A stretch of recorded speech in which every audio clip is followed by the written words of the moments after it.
SAfm Sports Special with Nick Bauer.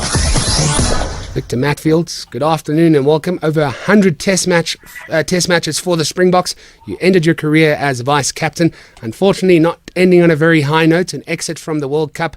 But nonetheless, that massive career of yours, all 16 years of it, told in this brilliant book, Victor, My Journey. Fans will love it, but you've always struck me as quite a private guy. Are you comfortable with millions of South Africans knowing your secrets? Yeah, I still try to keep my private life kind of out of it. It's more about rugby and what you go through. And again, I think when you think about the book, I didn't want to write the book to step on someone's toes or whatever, but I really wanted to tell people what you go through when it goes good, when it goes bad.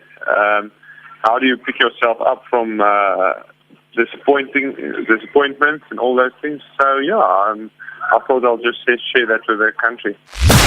Good afternoon and welcome to it. Another edition of SAfm Sports Special. We're broadcasting live from Cape Town. 35th edition of the Cape Argus Pick and Pay Cycle Tour, and we're live at the Good Hope Centre at the Life Cycle Expo. We've got a brilliant show lined up for you, and we're very happy to have you for the next 4 hours. Zola, I must say, you're the lady of the moment, as they say. It's been a long time coming. People have wanted you to do the Comrades Marathon for many a year. The time has come. How are you feeling? I must admit I'm really nervous about the race, about the distance, but it's such an honor to be here. I mean, the race it's such an exciting race and such an iconic race on the South African running calendar. It's so nice just to be part of it. Any reason why you waited this long? Oh, the main reason was I don't consider myself as a long distance athlete, and I've always had problems running long. I get hypoglycemic, so I've always sort of stopped short of even attempting something like the marathon. Was quite daunting for me. So, but the Comrades have always stuck in the back of my mind. I've always wanted to do it, and I got a great sponsor this year, the Unlimited, that made it possible. So, I think that's the main reason why I'm actually running this year. We welcome now into our outside broadcast studios Rob Fleming, the chairman of the Sports Trust. One of the NGOs that are intrinsically involved with the Nedbank Golf Challenge is the Sports Trust. It's not just about developing golf, though. It's developing all sports around different genres across the country in South Africa. And Rob, good afternoon and welcome. Good afternoon, Nick. Good to be here. Thank you. Now, tell us a little bit more about the overall vision of the Sports Trust, because as I mentioned, it's not just about golf. That's this week, but the Sports Trust aims to give all South Africans a chance to enjoy sport. Yeah, I'm a huge believer in sport, and I think there's documented evidence from around the world that suggests that sport can have a massive impact on improving classroom results, but also in decreasing deviant social behavior as well in poor communities, well documented around the world.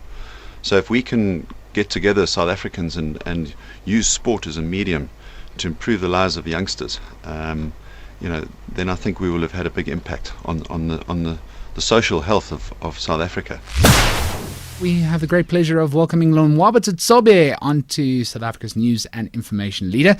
He is currently the ICC world number 1 bowler in one-day internationals. Well, Lonwabo, you must be over the moon. I mean, you, as of March, are the world number 1 bowler in the world when it comes to one-day internationals, and you've done it in a fairly short time. I mean, you were on debut in 2009 in January, and in the space of just over 3 years, you're the world number 1. You're ahead of some absolute legends in the world of cricket. Saeed Ajmal, you got Graham Swan in the mix, Daniel Vittori, and you're world number 1 on 743 points, 14 points ahead of second place Saeed Ajmal.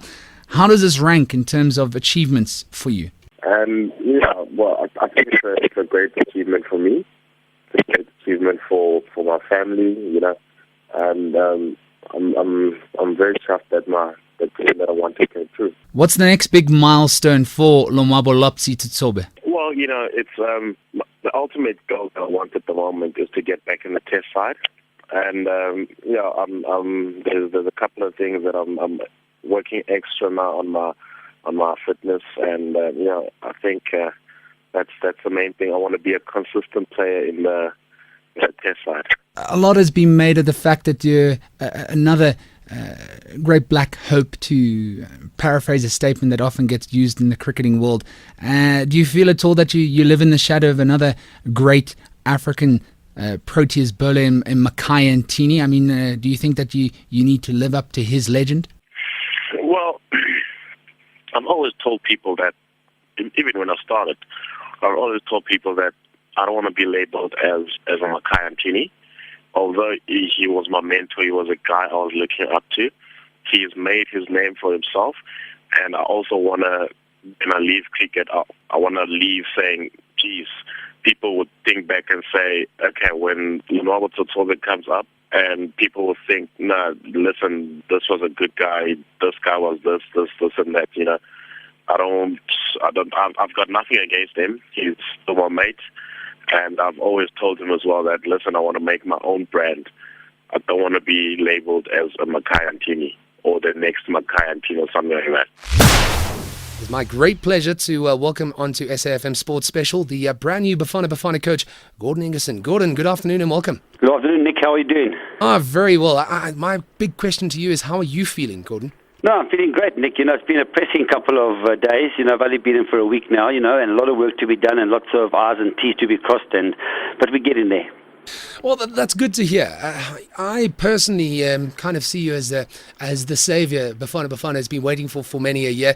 But it's not going to be easy. Let's just be honest about that. SAfm has set out a very stringent mandate for you, saying that you need to get to the semi-finals of the African Cup of Nations next year and have us qualified for the World Cup in 2014. Gordon, are you feeling the pressure? Not really, no. I think, Nick, first of all, let me just say we're under no illusions on the difficult task that lay ahead. But together I believe that we can do this, We've got everybody supporting the team, getting the players in the right frame of mind, and together if we really pull towards one thing, we can do this. It is achievable. It is a tough task, but while it's achievable, there is a possibility. And, I wouldn't have taken on this huge task if there wasn't a possibility, but I believe there is, and I'm very positive about the outcome. It is my great pleasure to welcome onto SAfm Sports Special Peter de Villiers, former Springbok coach. He joins us to chat about his new book, Politically Incorrect. Peter, good afternoon and welcome. Good afternoon, and thanks for giving me an opportunity to speak to you. So, as autobiographies go, or you've penned this with Gavin Rich, I must say it's a very engaging read, Peter, and it really gives us a chance to find out who the man is behind what many called you the most misunderstood Springbok coach in history. Yeah, I think they purposely misunderstood it because there was an agenda always since day one.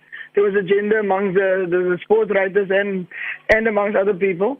And but I couldn't care less because I had a job to do and I couldn't let anybody take my eye off the goal, Well, one thing that really sticks out in this book for me, having read it, Peter, is just the fact that you instilled so much confidence in your players. The end result was the performances out in the field. It really seems as though you built a family type environment when you were a Springbok when you were Springbok coach. Yeah, you must understand. No player, no coach can make a player.